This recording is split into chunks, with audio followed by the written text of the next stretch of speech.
Howdy everyone. Before you ask, I am going to tell you that the next video will be out in the next following weeks.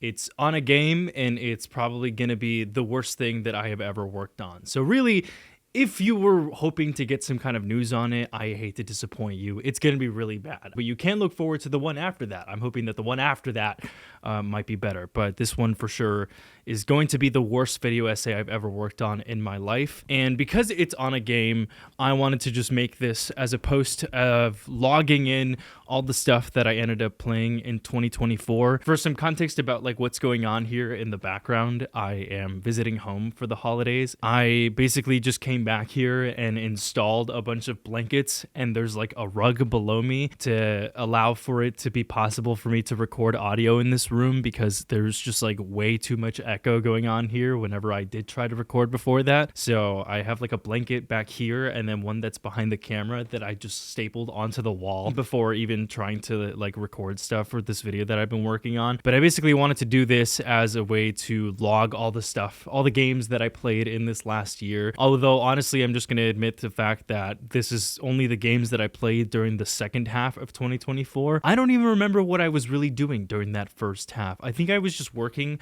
on my video on Takehiko Inoue and really struggling to consume any media that wasn't related to things that would be productive for that. Like anytime I tried to consume media that wasn't technically productive to either the video or to my schoolwork, I would just have this problem where I'd feel really guilty about it. And I realized now, in hindsight, now that it's been a year, that the solution is you're supposed to just come up with a schedule. Like what I needed to do was give myself a set amount of hours for schoolwork, my work, videos, and then just free time to make stuff. Because I was just in this state of like making all of it vague, I would just end up feeling really guilty about it for no reason. So it wasn't really until around June or July that I, started playing a lot of these games. But I had a great experience, and I just wanted to talk about some of the stuff that I would personally recommend, and also stuff that I would not personally recommend. First off is something that I played somewhat kind of recently. This was during the time of my finals before I graduated. I picked up the game Signalis, thinking that the reason why people liked this game was purely because of vibes. It was on discount, I believe, for the Steam summer sale or winter or fall. One of the sales was going on, and I decided to pick it up. And I went into this fully assuming that the reason why everybody liked it was because it was one of those games that just had like a cool vibe. I saw a lot of fan art going around for it, and I just really liked the aesthetic, the visual appeal to the VHS look that Signalis had. And I just kind of assumed that was the reason why people liked it. And maybe I was just kind of in a bit of a salty mood because I had recently watched Shogun, which to me, after finishing that season, had me fully convinced that ever since COVID, we have just called media good purely based off of vibes. I fucking hated that show. So like, here's what happened. I went through my first night of playing it thinking that this assumption was like fairly correct. You play as this like robotic anime assistant girl who's stuck in a spaceship, and you can't tell whether it's in Russia or like some ominous space planet that's off in the distance. And I probably played it for about an hour, and I was like, okay, this is cool. This is kind of like a cool vibey game that I can try to like get myself into. By the time that the second and third night went around of me playing this game, there would be certain scenarios where I'm like, wait, I have 3 bullets, but there are 5 enemies. What am I supposed to do here? And then there were other puzzles that I thought were really engaging. And on that second and third night, I just got sucked in to this game. My body literally just became a vessel for playing Signalis after the hours of like 8 p.m. And I think on that last night, I played it from 8 until 4 a.m. I was like obsessed, absolutely obsessed with it. Like, first of all, listen to this soundtrack.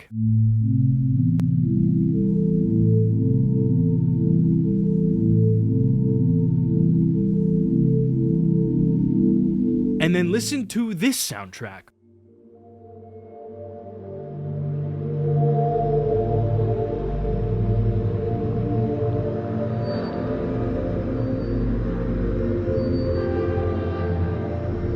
Insane. I cannot believe that I later found out that this game was made by 2 developers and that's it. And it was in production for a really long time. So I finished the game and I got there's a bunch of alternate endings that you can get. I got the best one, and I watched one of those videos that were like, you know, game lore explained, and it's like an hour and a half long. I watched a bunch of those after beating the plot, and I realized that there are just certain extents where you will never understand certain elements that happen in its story, and you just have to accept that. Like when you watch the lore explain videos, they're just like, these are the theories that we have, but nothing in the game will indicate whether it's true or not. You just kind of have to assume that there are 9 different theories that explain whether everything that you're seeing is real or not, or if it's totally just simulated in the main character's brain. I have a lot to think about in terms of what I had just experienced with Signalis, and if it wasn't for what was to follow after this one, I probably would have just totally believed that this was my game of the year. But it's not. And the reason for that is because my actual game of the year was Baldur. So the way I got into Baldur's Gate 3 was that I was going through a phase in this last year of watching a lot of Dimension 20, and then I just started watching like a bunch of clips of Critical Role, and obviously, you know, there's Brennan Lee Mulligan, who is like one of the best dungeon masters out there. I just became obsessed with like a lot of the campaigns that they did on that show, but also learning about the world of D&D. But this led me to my gateway drug of finally downloading Baldur's Gate 3. I'd heard about it. I knew it won a bunch of awards, but I told my best friend, I was like, yo, I heard that this game has a co-op mode. We should try giving it a shot. So me, not knowing anything about Dungeons and Dragons, and my friend knowing even less about it, we decided to start a campaign together. The characters that we came up with, and we probably spent like an hour or 2 doing this, was that my friend was going to be a fuckboy orc and I was going to be a fuckboy monk. We went into this campaign with the approach that we were going to just manipulate and deceive and flirt with every single NPC that we come across. So for example, like early on into the campaign, you come across this village of druids and this village of, I think they're orcs, but I think they're like the small version of orcs. So maybe they're goblins. I forgot what this like specific species name is in Baldur's Gate. But these 2 villages were at war against one another, and we just decided to like make visits to each one of them, hearing about how we were supposed to sneak in to the other side and find some type of secretive information. And we just did that for both of them. And then once the war began, we met with their leaders, revealing that we were just like spies for both of their sides. And then we just picked the goblin side because my friend wanted to have really partner up with Minthara. And so we did this for like there's 3 main acts in the story, and we tried to do this for every single act, and it just did not leave us to our benefit. We also tried to just like our goal was to just flirt with as many NPCs and with as many companions as possible.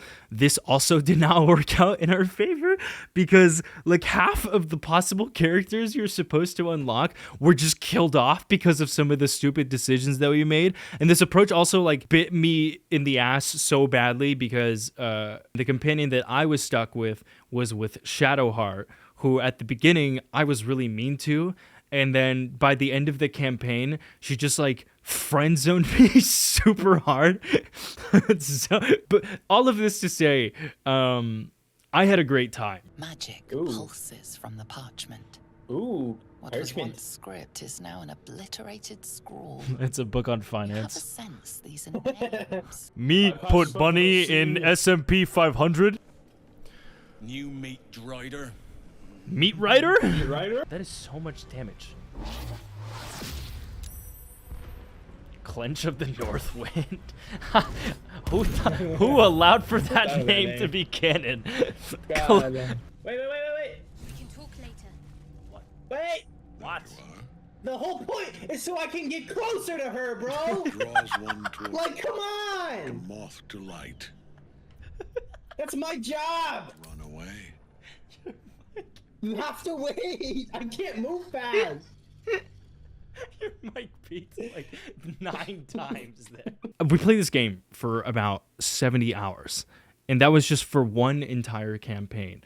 And I legitimately think, apart from the fact that this game absolutely cooks your PC, I have a 3070 Ti and a 14th gen i7, and Baldur's Gate, like legit, my fans literally sounded like they were running at the speed of an airplane while running Baldur's Gate.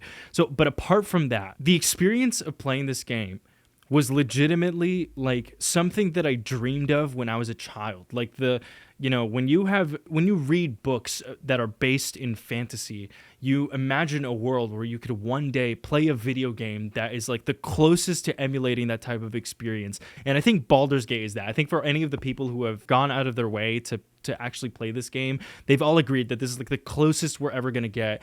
And even the studio, I'm like blanking on the name of the studio that came out with it, has even said like they're never going to work on a sequel. They're never going to do any other like patch notes and updates. So the best that we're ever going to get is like mods that are going to separately come out for Baldur's Gate 3.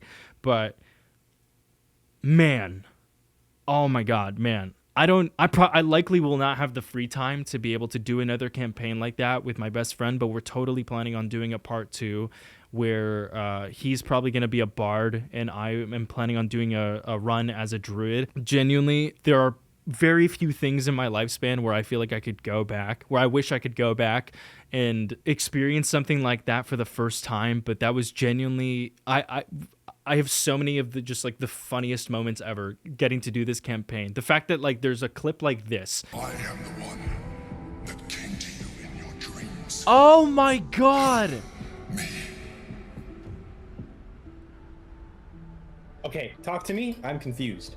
He's Ice Spice, which to me and my friend is like one of the biggest plot twists to ever turn out. But it's a clip that only makes sense to me and my friend, is genuinely one of the funniest things ever. I wish for any of you out there that have a PC, number one, have a PC that can run this game, but also number two, are seeking to have a genuine multiple month long bonding experience with either a friend or a loved one.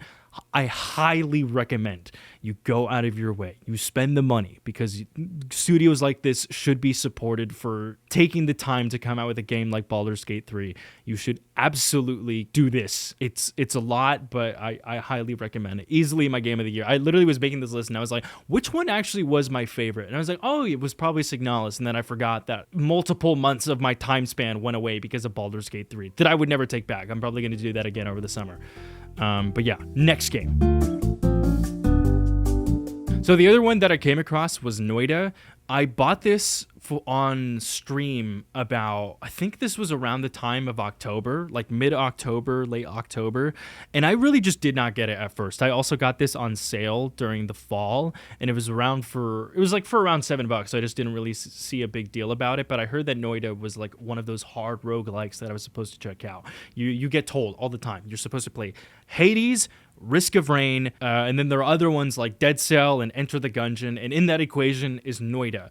So I downloaded it and I played it on stream with a bunch of chatters explaining to me, what is its premise, what exactly I'm supposed to do, and I just didn't get it. Like, I could not pick up on any of the reasons why somebody would be into Noita. But then my YouTube recommended just got flooded with a bunch of Noita stuff. I forgot what the name of the guy's channel is, but there's like a Noita explained video, and he talks about the ceiling that exists in Noita. Correct me if I'm wrong, but I believe they made a separate engine for it so that every single block and every single chemical or biome is interacting with each other separately, so that it like specifically works for the world of Noita. And I went into it just kind of being like, okay, that's whatever, that's kind of cool. Then I watched these explained videos, and there's a guy named Dunk or Slam or something like that who has these what are practically college lectures explaining the possible builds you can do with your wand and some of the secrets that you never get told while playing this game. You just eventually end up discovering it. And that for me, it made me realize two things. Number one, Noita is, and correct me if I'm wrong on this, but I think Noita is the hardest roguelike. There are people that play this for around 500 hours and never actually get a chance to beat the game, or so I've heard. And then the second thing was also that I realized this was kind of the perfect in-between game for me to get into. So between the hours of whenever I'm editing or I was just getting a bunch of work done, I wanted like something chill to play for about half an hour while I could just like listen to something in the background. This was kind of perfect for that. Before, it used to just be me being in the free play lobby in Rocket League, and I would just jump around back and forth for like half an hour and just chill, kind of go veg mode or like listen to a podcast or listen to like a video essay. Noita kind of ended up becoming that the months after. And so you know, what initially became like 2 hours of my first impression, I would just play it for more and more hours. And I would learn, you know, I would learn about the different biomes and the areas that I was getting into. And then I would watch these fucking college lectures about the wands that you could build. And then I would just spend hours in the wand building room, just trying out different builds until something worked. And at this point, I'm at 80 hours. I will fully admit this, I am completely addicted to this game. Within the span of a month and a half, I've collected 80 hours in this game, which by my standards is fucking insane. Like, that's ridiculous. And I loved it. I absolutely loved it. I don't even know. That's the thing, is like, I don't even know if I'm ever even going to be able to beat it, because I've made it, I believe, I don't know. I don't even know what the name of the base is, but like, I made it to one of the levels, and that to me is like the final boss, but I don't even know if that's true or not. So we'll see. I don't know. So the next game that I played was Braid. I had this recommended to me from my Discord because I was requesting media about time travel, and that was one of the most popular ones that people usually talk about when it comes to just interesting depictions of time travel. It's like some fucking indie puzzle game that came out in the I'm gonna say like late 2000s, early 2010s, and the story behind it is kind of interesting. It was almost supposed to like never be released, but then they put it in this is like very much revealing my age, but it was in the Microsoft arcade section. And as someone who moved to the US when I was like 8, and I got an Xbox, I believe, when I was around 10 or 11 years old, I never got games except for like 1 or 2 during Christmas, and one of them would always just be FIFA, and then one of them would just be like something that was on sale that my dad found. I would spend all of my time playing that console, just downloading demos off of the marketplace that was for free on Microsoft. And so I believe one of them was it's the Pong game. I like just saw it. Fuck. Hold on. I have to Google this. Okay. It was Peggle. I would always download Peggle because you could play at least, I believe it was like the first 5 to 10 levels for free. So I would just always do that. Anyways, all that to say, Braid was one of those options. I don't know if it was for free for some people, but that's how the game ended up blowing up. And that's how people became exposed to the world of Jonathan Blow, who is now like this really famous game developer who has only made 2 games, but is both like revered, but also extremely controversial. He made a great game. It was one of those games where I went into it hyper analyzing what the plot was trying to tell me. And then by the time I came out of it, I watched a video that also explained the lore like I did for everything else. And I realized that I was way off. I was reading way too far into the words, and then it ended up being like an analogy for Oppenheimer, even though I just feel, I'm going to be fully honest, Jonathan Blow is a great puzzle maker type of dude, but not that great of a storyteller, because I don't understand how anybody was supposed to know that this had to do with Robert J. Oppenheimer until you just looked up like the Wikipedia page, or you just, I don't know. I don't even know how anyone came to that conclusion. But yeah, so after this, I did a bit of Googling because, again, I heard that Jonathan Blow is like a big popular guy in the gaming industry world. And I found out that this guy is basically like the Terrence Fletcher of the gaming programming world universe. This led me down a rabbit hole of just watching a bunch of the videos or live stream Q&A stuff that are on his channel, where he basically answers questions that like aspiring game developers and programmers will ask him. And he's kind of, I describe him as Terrence Fletcher because he's just kind of like mean to a lot of these people. If you're wanting to get into game dev, should you be learning Unreal or Unity? That's someone who wants to get banned from this channel. From like the hot girl in high school saying like, oh, but I'm bad at math. Like, no, we don't accept that. Or not, it's not I'm bad at math. It's, oh, I'm not a math person. Fuck you. I don't want to hear that you're bad at math. Do I think designing around bugs instead of fixing them is a viable option?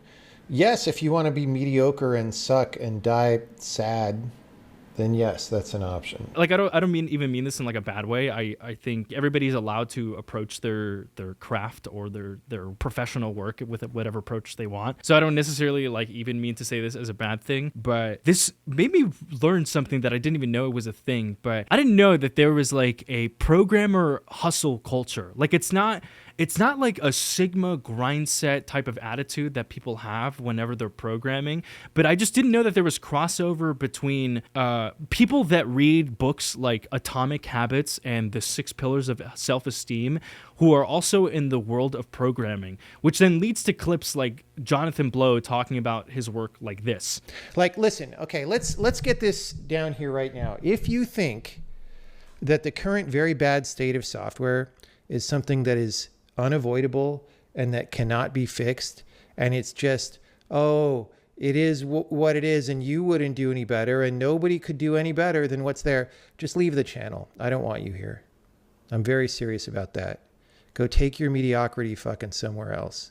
I have no time for it. Which to me is fascinating. Again, I don't know if anybody watching this is a programmer themselves or like a software developer or just work like in the gaming industry. Please, like, let me know if this is a real thing that people are like all the time. As you have some people who are just like, yeah, I work, I code, I do stuff for career job that I have. And then there's some people who are just like, you will never write a line of code that is worth anyone's time unless you grind 40 hours in 24 hours. I don't know. I thought that was interesting.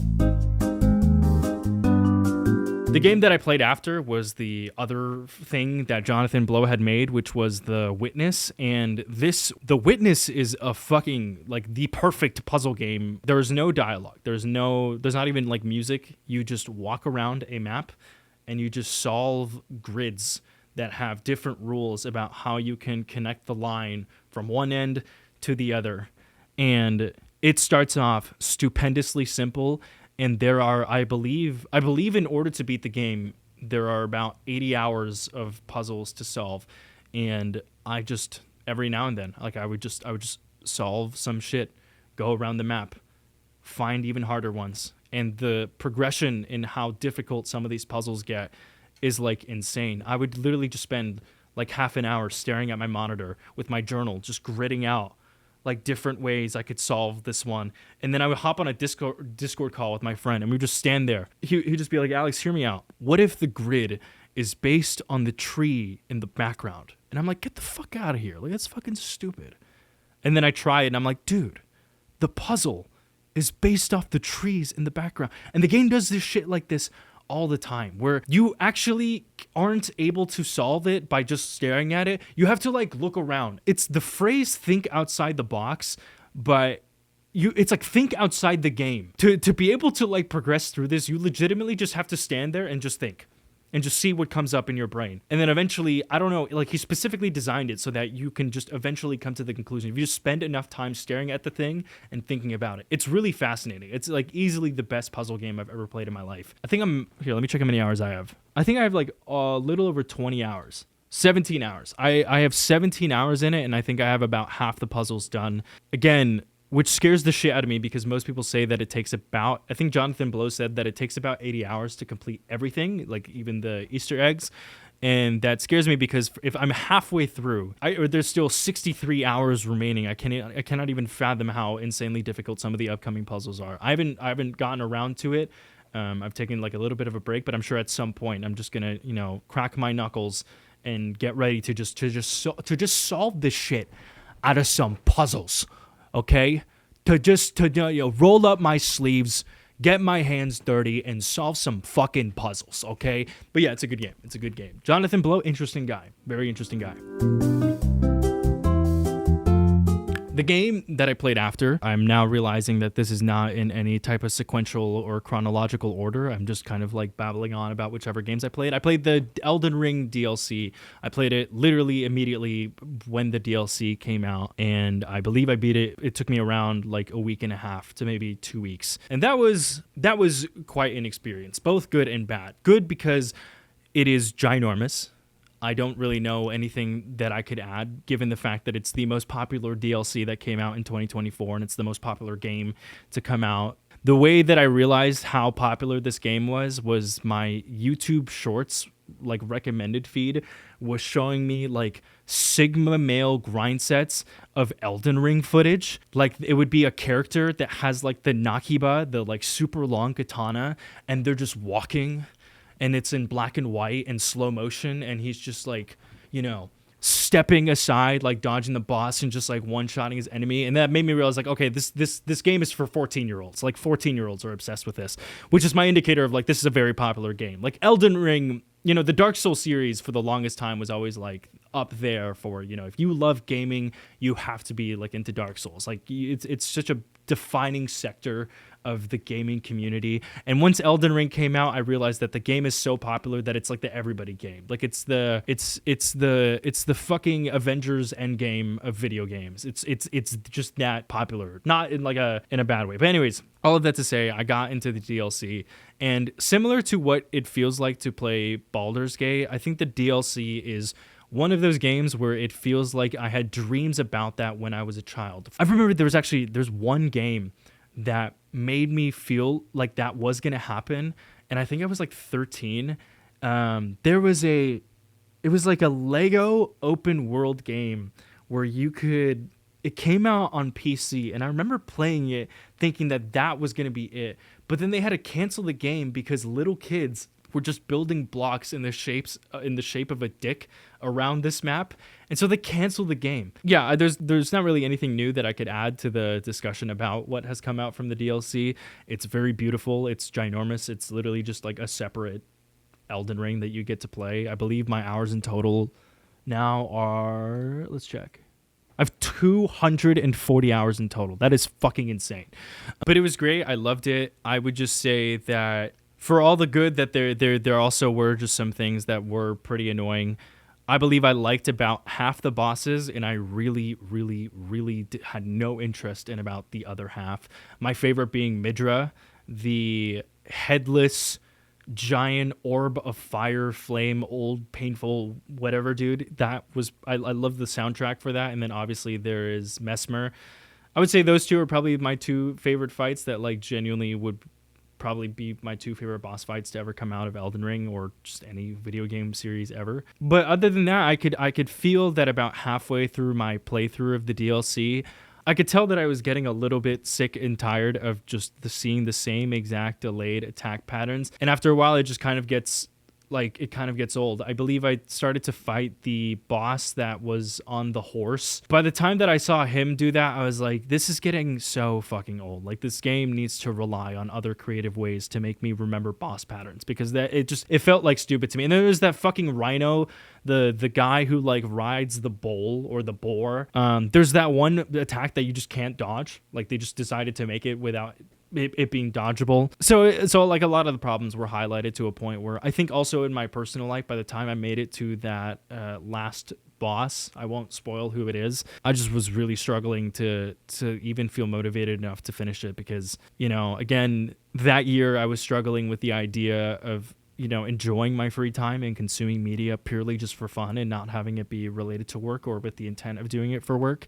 So I was feeling very guilty while playing it, because I knew that while I was playing Elden Ring, I couldn't start it, play it halfway through, and not finish it. It needed to be finished, so that way I didn't have to think about it. So I made it to the last boss, and the whole time I was just thinking about finally being done with this so that I can go back to being productive or just moving on to like another thing that I was supposed to be doing. I beat the boss, and I just felt like this sense of relief where I was like, oh my God, finally, like it's over with. There's already so many controversies about the boss's design, but I think it took me, I believe, like 8 hours to finally beat it. And I was just like, oh my God, like, it wasn't even like a good boss fight, and I was just like, I'm over this. I'm so over this game. And it took me a while to like look back on it and be like, that was genuinely fun. I think I was just stressing myself out for absolutely no reason. And then I believe, I can't remember what the timeline was, but I think either immediately after or immediately before, Hades 2 had also come out, roughly between that like same time span, and I was really excited for that one. Hades 2 was a lot of fun. I mean, it's the same as Hades 1 but bigger. I won't spoil the reasons why, but there's a big plot device that happens that ends up revealing that the game is larger than you initially assumed. It's based, instead of Zagreus, it's now based around the sister Melinoe, one of those, Mel. I'm just going to call her Mel. I respect the fact that they decided to not have much crossover with pretty much anything that pre-existed in the first game. The previous one had more to do with dashing, and obviously the second Hades is more putting an emphasis on the sprinting mechanic to like move around. A lot of those decisions I really liked. The leveling up system was really satisfying, and I enjoyed the sense of progression that you get throughout it. But I would say that in Hades 1, my go-to weapon was the bow, and that to me just felt like it was my weapon. When you dealt damage with that weapon, it just like felt right. It would just go straight from my controller to my dopamine receptors, and I was just like, oh, like it was just like this perfect combination of the sound effect it would make when you hit an enemy and the way it would mix with the boons that you were building on top of it. Because I would usually go for like the poison, some type of combination with like the poison effect that came along with it, and I just thought that was so sick. And I just don't think I have that in Hades 2. I've unlocked everything. I've beaten. So far, as of like the patch note that's available right now, I've beaten everything, and I just have not found my build, like my thing that I find to be uber satisfying. The closest that I've gotten to it are like the little flames that the torches that Mel carries around to like deal damage, but something about the weapons that they designed in this one just doesn't. It feels like it's close, but it's not there in terms of just peak satisfaction that I'm supposed to be getting from a game like this. The same goes with the boons. It feels like a lot of the boons are very, very similar to one another.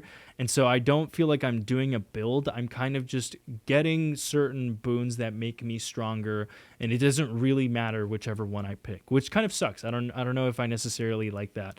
But I say all of this once again, knowing and understanding that it's still in early access. You can make whatever opinions you want about whether or not a game should be in development while it's out, but I'm critiquing it from the point of view that it's not finished. Some of the character designs are very obviously still sketched in, and some of the models and NPCs that you're supposed to interact with are still like, they have like a placement holder for when it's actually going to be there. And that does suck a little bit. I don't really care too much about it. My main problem, I think, is that I really loved the interactions that you got to make during Hades 1. It was just such a joy to get to interact with all of the people that you came across throughout the story. And I don't know if I'm getting that same feeling in Hades 2. And I can't tell if that's because of me and the fact that I spent so much time doing it in the first one that I already know what to expect in the second one, that it's not really that surprising. So I'm finding myself mostly skipping like a lot of the dialogue that just feels a bit tedious to me, but I'm interested if anybody else that has played the second game has been doing the same, or if they're getting the same exact reaction of like just taking their sweet ass time of getting all the bits of dialogue they can get from all the characters. Because for me, I think I'm just skipping it. I'll do a run in the menu, it'll show the exclamation mark above the characters that I can talk to. I was doing that for probably like the first 10-20 hours, and then afterwards I just skip it. I just go straight to my next run. There was also, I won't spoil it, but there's a very big important interaction that you have right before facing the final boss, and I thought that was really, really disappointing. Again, I won't say who it is or who the main character Mel meets, but I remember seeing that and I was just like, really? Like, they were building up so much as to how important it was for her to get a chance to finally see this person, and then when they see them, they're just like, yo, what's up? And she's just like, oh my God, what's up? And that's it. Once again, though, I am saying all of that, looking forward to the future patch notes. I am very happy with Hades 2. It's not Hades 1, which is fine. Games, in conclusion, games are hard as fuck to make. I don't want to take credit away from the hard people that worked on this. It just isn't. Instead of getting black tar heroin, I just got like crack cocaine, which is fine. It still does the job. It's just not black tar heroin, which was what Hades 1 used to be. And that's fine. The second to last one that I want to talk about is Outer Wilds.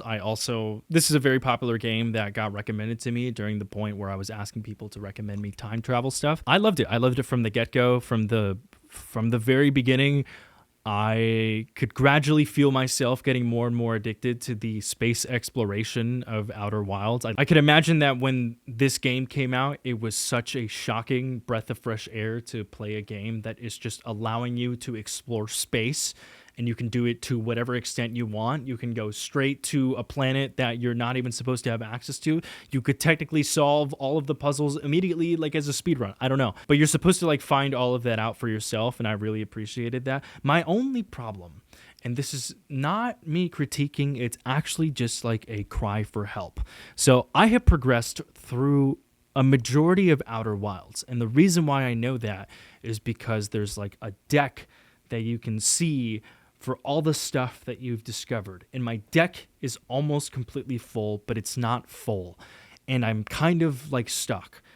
I believe I'm 15 hours into my playthrough, and I've gone through all the planets. I've checked everything. Like, to my understanding, I've checked everything. I don't know if there are like blatant things that I'm missing, but I'm stuck. Like I've had 15 hours in, but the last 3 have just been me repeating the same parts over and over again, thinking that like I'll end up discovering something new, but then I don't. And I'm convinced that I have just either finished the game and I just haven't accepted that, or there's like a massive ending that I don't know about. Because when I hear comments about Outer Wilds, people say all the time that the ending is like super sad and super fucked up. And I want to be able to progress into the story. Like, I just want to Google what is the next thing that I'm supposed to do. But I'm also scared that, like, I'm about to be accidentally revealed the biggest plot point that I guess I just haven't missed out on. But I also am not really a person that cares about spoilers. So, like, tell me what I should do. Like, for those of you who have completed the game, just tell me what I'm supposed to do, and I'll listen from here on out. Because right now, I don't know. I haven't played the game in about a month because, like, again, I was just stuck, and I legitimately don't know what to do from here. And then the last one that I played, I don't even know why I included this onto the list, but it was a game I found on Steam called Potion Craft Alchemist Simulator. I got it for like 50 cents because I saw it was on sale, and I was just like, okay, I'll check it out. I played it for like 10 minutes, and I was just like, I'm never going to play this again. It was like 10 cents, so I'm like, why would I return this? Like, why would I rob the game developer of the amount of money that I just... Anyways, I don't even know what I'm talking about. I don't even know what I'm talking about. Anyways... That is, I believe that's like most of the games that I played. I'm sure there were like some of them that I forgot, but those are like the ones that I felt like were worthy talking about. I loved it. I really want to play more games next year. I already have planned down the line that in 2025, I really want to play Disco Elysium. I already have it. I just haven't gotten around to downloading it and actually starting it. And I'm not really sure whether or not to just play it like offline on my own or to just do it on the streams for this channel. But we'll see whatever I ever end up deciding on. But what I am going to stream is that I have obtained all of the Dark Souls games, meaning that I've obtained Dark Souls 1, 2, and 3. I've never played like a Souls-like game other than Elden Ring before. I think sometime in these next coming days, I'll probably do my first stream of playing Dark Souls 1, and the goal is to just play the first one entirely, the second one entirely, and the third one entirely. My friends tease me all the time for being one of those people that have only read that have only played Elden Ring. So I'm just gonna do it. So we'll see what happens. And then the other game that I currently have, I just need to like get around to playing it, is Mouthwashing. If there's anything else that I should try to check out this year, let me know. Again, there is one of them that I would consider to be up there as one of my favorite games in the last year, but I just have not talked about it because I'm making an entire video on it. We'll see how it goes. Again, it's a very bad video, so I'm not even like saying that to like build up some type of hype. It's just really bad, but it's going to be out there soon. That's pretty much it. I think if there's anything else that you guys want to recommend to me, I think off the top of my head, I've also heard of this game called Hylix. I love, you want to talk about games that have a vibe? I totally want to like at some point download that and just like have a go at it. That's pretty much it. I'm going to post this one, and then at some point, whenever I'm back in town at home with all my books, I'm going to make one for, I'm going to make a log for all the books that I read, because I read a lot. It's going to take me so long to make that, but we're going to do it. We're going to do it. I'm just going to make a log of all the books that I read, and I'm going to talk about it, and I'm going to see, and hopefully someone out there in this void, this, you know, this wall of infinity that is the internet, with all the people watching this, maybe someone out there will find something that will make us forget about our pain. Bye-bye.